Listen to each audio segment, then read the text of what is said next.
sétimo ano, beleza? Vamos dar então continuidade às nossas revisões, tá? A gente vai falar então agora sobre a formação e regionalização do território brasileiro, tá? Quem estiver com o livro didático, você pode também acompanhar essa revisão com a gente. Vai lá na página 52. Eu vou acompanhar, eu vou fazer a revisão da página 52 até a página 63, beleza?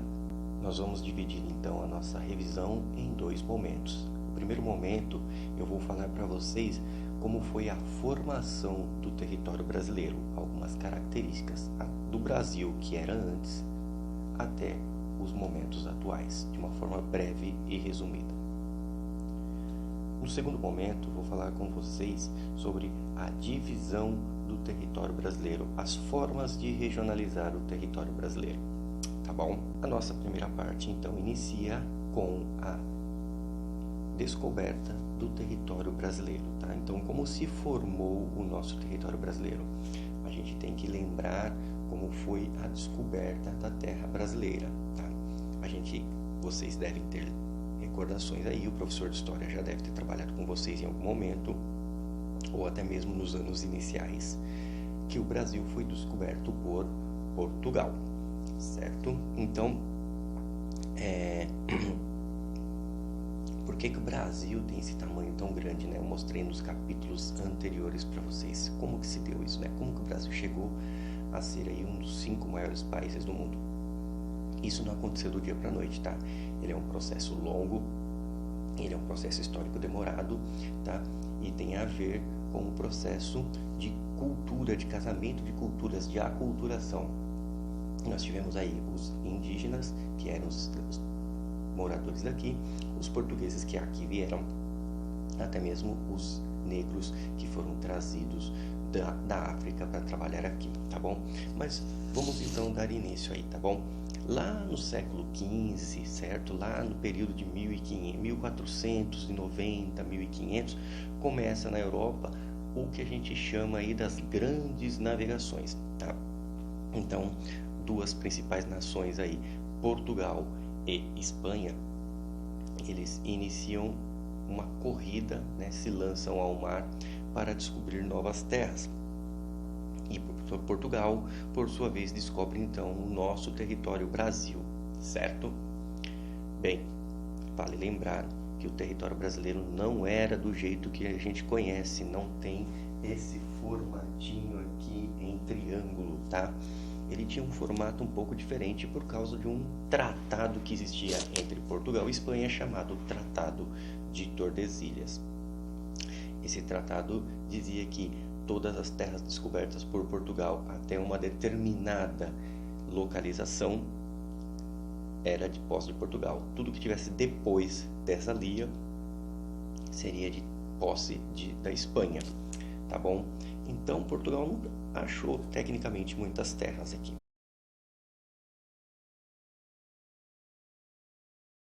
O que o rei de Portugal fez? Ele dividiu a terra em lotes e chamou esses lotes de capitanias hereditárias. Deu para alguns donatários portugueses, né, pessoas de Portugal que tinham muitas posses, tá? Uma boa influência com a corte, com o rei, e trouxe para cá para colonizar a terra. Vieram para cá essas pessoas nessa intuição, até para não deixar os espanhóis também tomar essa terra. Assim começa então a formação do território brasileiro. Vale lembrar que a intenção de Espanha e Portugal não era bem colonizar, trazer civilização, tá?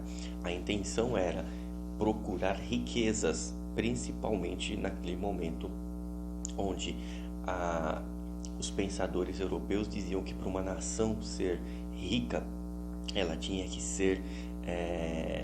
ter bastante ouro e prata e deveria comercializar bastante, tá? O comércio era algo que era muito incentivado entre as nações naquele momento. Então, quando Portugal chegou na terra do Brasil, não achou muito ouro nem muita prata. Tampouco os índios tinham o costume de comercializar. tá? Então Portugal ficou um pouco sem saber o que fazer. Então, inicialmente, o que Portugal fez? Descobriu aqui uma madeira, né, o pau-brasil, que era uma madeira resistente, uma madeira bonita, que tinha uma coloração diferente, e começou a levar essa madeira para Portugal. Comercializar, claro, né? Bem, vale lembrar que nesse período nós estamos falando de 1500, 1600, então não existia uma tecnologia sofisticada como a nossa, tá? Tudo era feito à base de madeira, tudo, tá bom? E assim começa então. Um pouco depois, depois aí lá em 1540 mais aproximadamente, os portugueses enfim decidiram que o clima brasileiro era bom e começaram a plantar cana-de-açúcar. Isso fez com que o comércio mundial fosse elevado a um nível que antes não existia, né? Portugal começou a ganhar muito dinheiro com a comercialização da cana-de-açúcar, porque o açúcar é um item que não tem na Europa, o clima da Europa não era bom para a produção de cana-de-açúcar, então Portugal começa a fazer exatamente, comercializar e ganhar muito dinheiro. Em contrapartida, isso acontece no litoral, tá? Nessas regiões ali que a gente conhece como Bahia, um pouco ali mais para o Nordeste, Sergipe, Pernambuco, Paraíba. Mas bem no litoral, um pouco aqui em São Paulo também no litoral. Mais pro interior do Nordeste, começa-se a criação de gado, tá? Pecuária. E adentrando mais para o interior, mais a oeste, inclusive ultrapassando o Tratado de Tordesilhas, porque os espanhóis não estavam tecnicamente fazendo uma vigilância sobre esse Tratado de Tordesilhas, os portugueses descobriram o que eles chamavam de drogas do sertão, ali naquela região que a gente conhece como Pará e Amazonas, tá? Essas drogas nada mais eram do que itens que a gente usa bastante hoje em dia, por exemplo, o guaraná, né, que naquela época eles não conheciam, por causa do cheiro e do gosto, que era, né, diferente, o urucum, né, que é uma espécie de castanha, né, que tem um gosto muito forte, também serve para usar para tintura, o cravo, a salsa, tá? Tudo isso ali naquela região do Amazonas que eles não conheciam.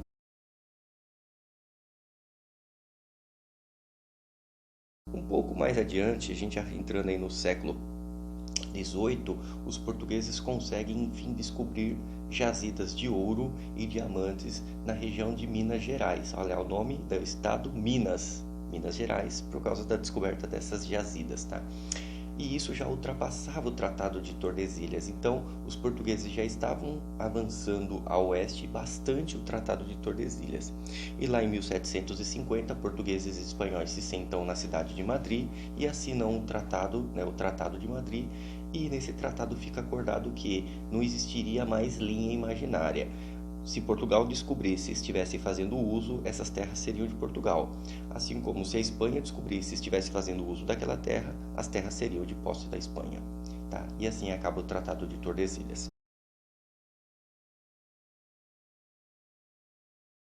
Após o Tratado de Tordesilhas, né, e o novo desenho do território brasileiro, o Brasil fica mais ou menos como que é hoje.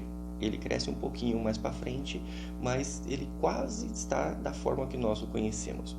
E aí, nesse momento, então, os portugueses continuam saltando no seu comércio. Lá no século XIX, então, vem o ciclo do café aqui na região do Sudeste, né, principalmente São Paulo, Minas Gerais, Rio de Janeiro e o norte do Paraná, tá?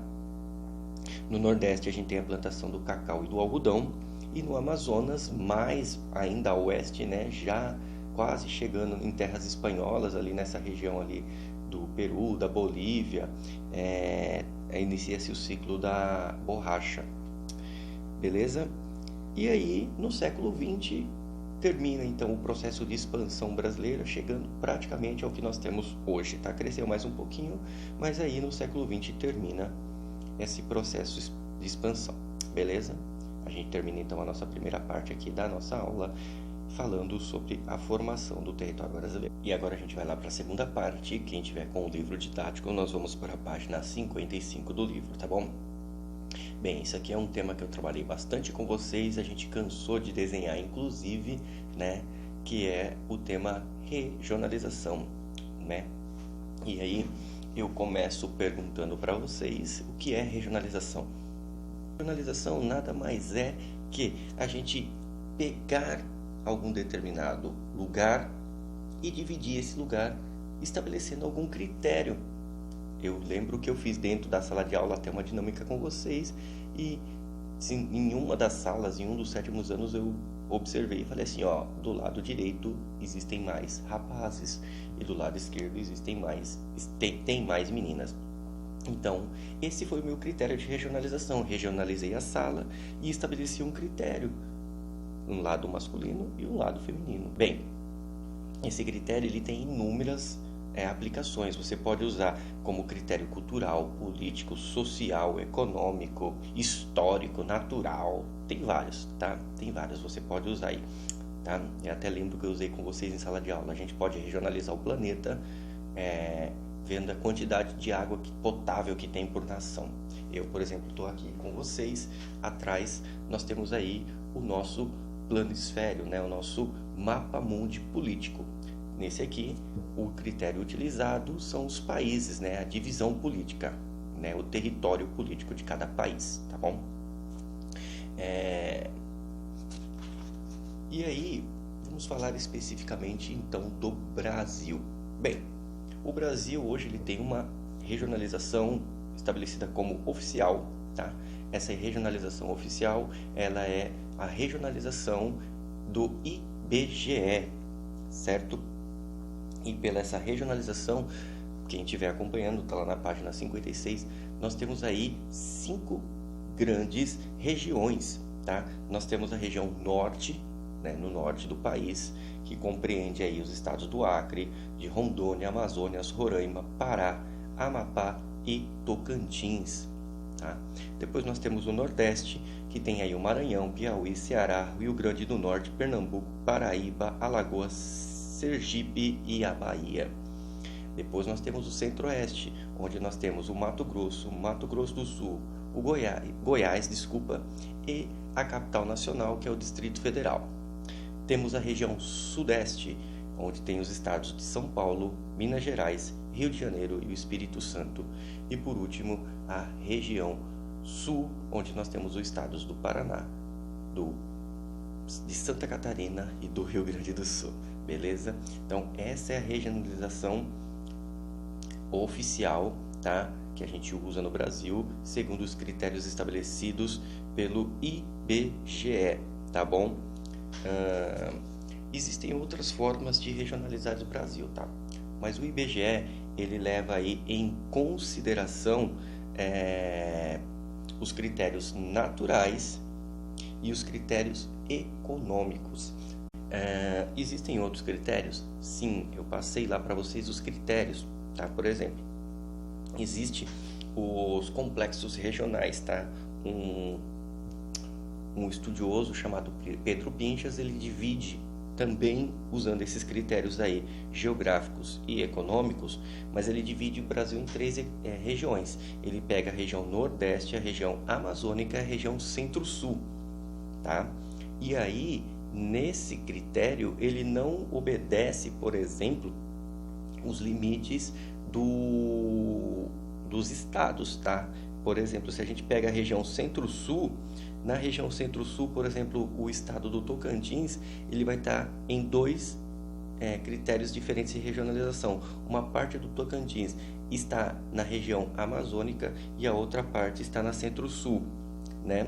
Assim como a região do Mato Grosso, tá? Agora, se a gente pega, por exemplo, Minas Gerais, parte dele está na região nordeste e parte dele está na região centro-sul. Então, essa é a forma de divisão aí brasileira, de acordo com Pedro Pinchas, tá? A gente viu.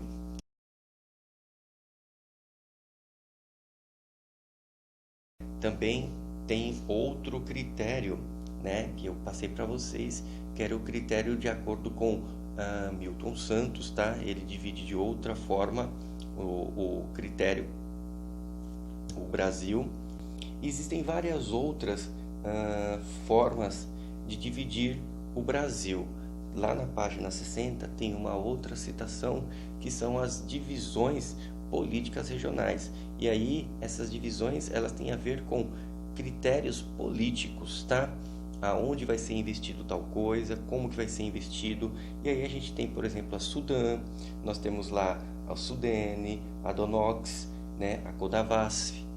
Então, todas essas aí, elas têm regiões específicas para atuar. Beleza? Eu vou passar agora umas atividades para vocês, tá? Espero que vocês consigam resolver, mas se vocês não conseguirem resolver, não se acanhem, podem me procurar, tá? Aqui no WhatsApp, ou basta vocês rever o vídeo ou assistir o vídeo que eu coloquei para vocês assistirem lá na atividade do Drive, tá? É um vídeo do canal Geografia, um professor. Bem, era isso que eu queria falar para vocês. Obrigado e até a próxima. Fui!